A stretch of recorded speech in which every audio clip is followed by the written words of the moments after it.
그러니까 가령 중학교 때는 뭐 수학이 정말 평균 이하였는데 갑자기 고등학교 돼서 갑자기 뭐 1등이 됐다. 이런 사례는 솔직히 말 현실적으로는 어렵습니다. 근데 네. 있을 수는 있다고는 보지만 없다고 하면 너무 그러니까요. 네, 근데 어렵다.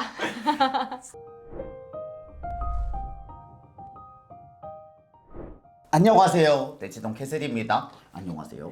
안녕하세요. 서울대 소자쌤입니다. 아, 네. 제 옆에는 서울대 소자쌤이라고 여러분들도 많이 아시고 계시는 이제 유튜버 선생님을 모셨는데요. 오늘 이렇게 소자쌤을 모신 이유는 하나입니다. 저희가 주로 초등학생과 중학생의 수학 공부에 대해서 이야기를 하는데 댓글로 고등학생이 되었을 때 어떤 현상이 일어날지가 궁금해요 라고 얘기를 해서 저는 실은 직접 고등학생을 가르치고 있지 않기 때문에 직접 고등학생을 가르치고 계시는 선생님을 모셨습니다. 불러주셔서 너무 영광이고요.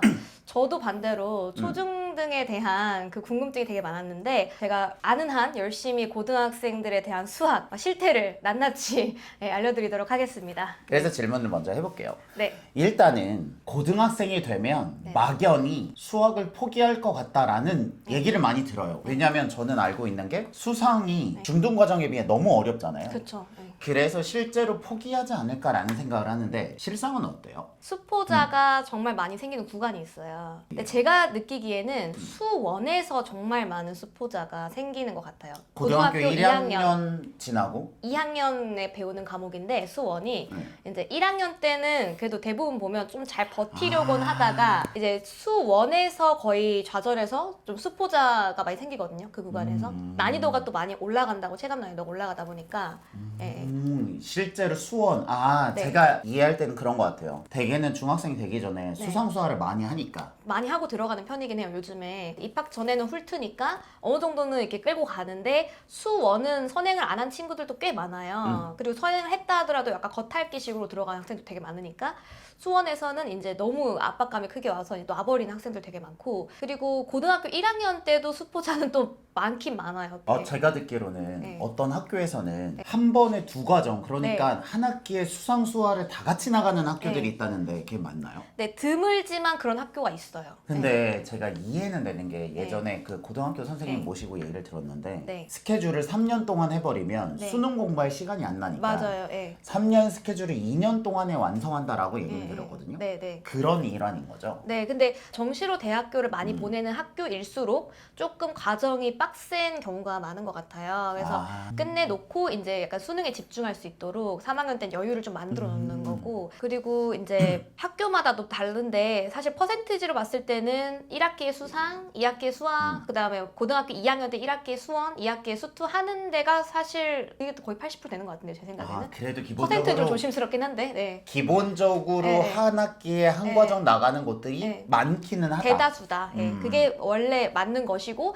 간혹 가다가 아닌 학교들이 있는 거죠. 미리 어느 정도는 해놓지 않으면 올라가서 진짜 철퇴를 만나라는 생각을 했는데 네. 그런 경우도 있고 아닌 경우도 있으니까 내가 우리 학생이 갈 고등학교의 커리큘럼에 대해서 네. 미리 공부할 필요가 진짜 있겠네요. 정말 중요하고요. 우리 학교가 이제 교육 과정이 이제 어떤 식으로 학기별로 돼 있는지 홈페이지를 들어가면 다 확인할 수가 있어요. 그래서 뭐 2학년 때는 문과를 선택했을 경우에 뭐 학통이랑 수원을 같이 한다 1학기 때 뭐 이런 것들이 다 나와 있으니까 그걸 참조하시면 되고, 1학년 때는 수상을 1학기, 수화를 2학기 하는 데가 거의 대부분이지만 2학기 때부터는 사실 두 개를 같이 나가요. 대다수 학교들은. 그러니까 수원 배우고 학통 아니면 미적분 이런 식으로 껴서 선택 과목과 같이. 고2 때는 더 빡세지는 거죠. 그렇게 생각하면 고2 때 많이 포기한다는 게 네, 그런 것도 있어요. 수원이 어려운 것도 있지만 수원 더하기 확통이라든지 이렇게 두 개를 투트랙으로 가는 경우들이 더 많다는 거죠. 맞아요. 하긴 생각해보면 1학년 때는 적응하라고 조금 더 워워하다가 2학년 때 왕창 넣어서 네, 그러니까 애들이 이제 정신이 혼미해지고 수포자가 될 수밖에 없는 거예요. 왜냐하면 너무 많으니까 다 쳐내질 못하고 1학년 때 똑같은 시간을 써도 이게 감당이 안 돼 버리니까 이제 그때부터 이제 선행을 했던 학생들은 조금 수월하게 갈 수도 있는 거고, 그래서 선행을 지금 할 수밖에 없는 구조다, 교육과정 자체가. 이거는 좀 너무 옛날 얘기긴 하지만 예전의 교육과정을 보면 고1까지만 하고 고등학교 들어가도 충분히 뭐 서울대 들어간다, 뭐 스카이 갈 수 있다라고 하는 게 약간 예전 추세였다면은 그때는 좀 수십 퍼센트 작긴 했잖아요. 그렇죠. 네, 그래서 충분히 학기 중에도 선행을 나갈 수 있는 구조가 됐는데 지금은 선행을 나갈 수 있는 건 방학 때밖에 안 되거든요, 사실은. 왜 여름방학. 그래요? 중학생 같은 경우에는 한 달 정도만 내신 대비 기간 바짝 하면 그쵸. 한 달 되잖아요. 하죠. 한 달 하죠. 그게 약간 거의 공식 룰이잖아요, 한 달 정도가. 4주 정도 내신 대비한다 이건데 그 외의 시간에는 이제 고등 선행을 막 나갈 수가 있는 거예요. 그렇죠. 근데 고등학생들은 이제 이게 바로 내신 성적 자체가 대입에 결정되는 요소다 보니까 3월 입학함과 동시에 중간고사 대비를 해야 되고 중간고사 침과 동시에 기말고사 대비를 해야 되니까 선행이라는 거는 거의 사치죠. 그런 학생들은 거의 없고요. 실제로 공부를 잘하든 못하든 고등학생이 되면 내신 말고 다른 걸 할 만한 여유가 없다는 거죠. 없고요. 거의 이제 고등학교 2학년 때부터 아이들이 이제 난 정시파로 가겠다라고 할 학생들이 속출할 수 있는데 1학년 때는 사실 뭐 1학년 들어가자마자 정시만 가겠다 하는 학생들은 거의 없죠. 일단 해보죠. 그렇죠. 그러니까 다 내신에 올인을 하는 편이 되고 그래서 1학년 때는 이제 방학 기간만 제외하고 나면은 다 현행만 내신 대비를 한다라고 보시면 돼요. 과목이 많고 난이도가 더 어려운 부분도 있겠지만 기본적으로 내신과 대입이 너무 붙어 있기 때문에 네. 여기서 한두 개 틀리는 게 너무 크리티컬하니까 네. 모든 여유를 다 네. 현행에 쏟아붓는 네, 거군요. 그래서 학기 중에 고등학교 1학년 학생들 중에서 예를 들어 지금 뭐 4, 5월에 중간고사를 치는데 수능 공부를 하고 있다든가 뜬금없이 이런 학생들은 없어요. 없다 보시면 돼요. 그러면 선행을 나가거나 미리 준비하는 거 전 중학생들은 미리 네. 뒤에 과정들을 하잖아요. 네, 네, 네. 지금 보니까 두 개 때문이네요. 첫 번째는 내신 자체가 좀 쉽기도 하고 두 번째는 여기서 있는 내신은 고등학교 가기 위한 그냥 발판이지 완전 이게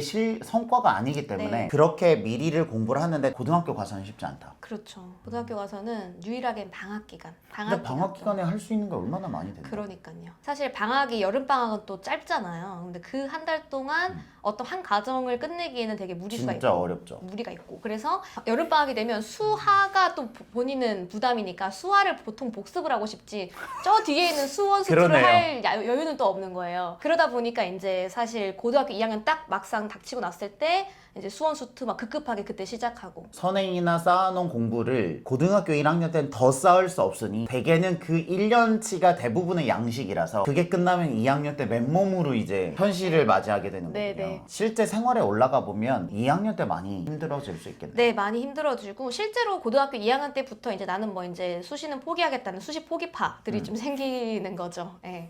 그럼 저 궁금한 게 초등학생이나 중학생은 당연히 성적이 엄청 오르거나 내리는 경우가 있잖아요. 네, 네. 그러면 말씀하신 대로 고등학생이 되면 기본적으로 타이트하잖아요. 그 안에서도 성적이 드라마틱하게 올라가는 경우가 있긴 하나요? 간혹 가다가 있죠. 그런데 이제 예전보다는 훨씬 적었을 것 같은데요. 사실 그러니까 드라마틱하게 하는 경우는 좀 드문 것 같긴 해요. 근데 이건 요령의 문제였지 이 학생이 정말 노베이스에서 갑자기 확 이렇게 오르는 그런 경우보다는 어느 정도는 있지만 약간 뭐 이게 체계도 모르고 약간 좀 노하우 이런 거 없어서 이제 방식적인 걸 몰랐을 경우에 본인이 잘 습관을 잘 다시 학습 습관을 잡는다던가 이런 방식으로 해서 다시 올리는 케이스는 많이 봤죠. 실력을 처음부터 쌓기보다는 어느 정도 있기는 한데 그게 발현이 안 된 친구들이 성과가 나오는 경우들이 있다라는 거죠. 그러니까 가령 뭐 선행을 수학까지는 하고 입학을 했는데 이제 들어가서 어떻게 내신 대비할지 모르고 하고 시험 치고 등급은 안 좋고 막 이렇게 자기 뭐가 문제인지 모르고 이런 상황에서 이제 하나하나 차근차근 본인을 이제 습관을 돌아보면서 습관도 바꾸고 이제 필요한 것들을 좀 본인이 효율적으로 준비를 했을 때 다시 2학기 때는 이제 본인의 실력을 좀 원래 제대로 실력. 발휘하고 예, 그런 케이스들은 있을 수 있어요. 그러니까 가령 중학교 때는 뭐 수학이 정말 평균 이하였는데 갑자기 고등학교 돼서 갑자기 뭐 1등이 됐다. 이런 사례는 솔직히 말 현실적으로는 어렵습니다. 근데 네. 있을 수는 있다고는 보지만 없다고 하면 너무 그러니까요. 예, 근데 어렵다.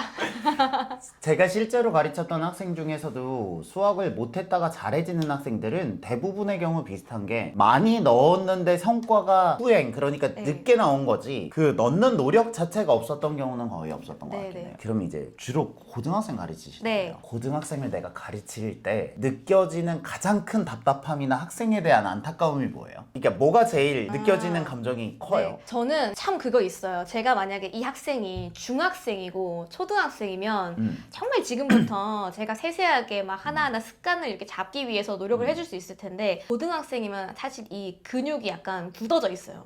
그러니까 이미 자기만의 네. 그 생각과 이 패턴이. 패턴이 정해져 있다는 맞아요. 거죠. 그래서 바꾸는 게 2배의 노력이 들어가요. 그래서 저는 제일 중요하게 생각하는 게 매일 조금 더 좋으니까 매일 나눠서 수학을 공부해라. 그러니까 일주일에 이틀 공부하고 100문제 푸는 것보다 매일매일 100문제가 안 되고 90문제인데 나눠서 매일 하는 거랑은 확실히 다른데 그거를 학생들이 가장 몰라요. 이걸 인풋하는 게 가장 힘들어요. 왜냐면 본인들은 하기 싫거든요, 매일. 그러니까 이제 몰아서 하거든요. 숙제 전날 몰아서 하고 이게 너무 습관화되다 보니까 고등학생 딱 됐는데 이걸 어떻게 매일 하라는 거야. 이런 식으로 하면서 거의 일주일에 하루 이틀 하면 다행인 정도가 많은 것 같은데요, 지금 보니까. 아.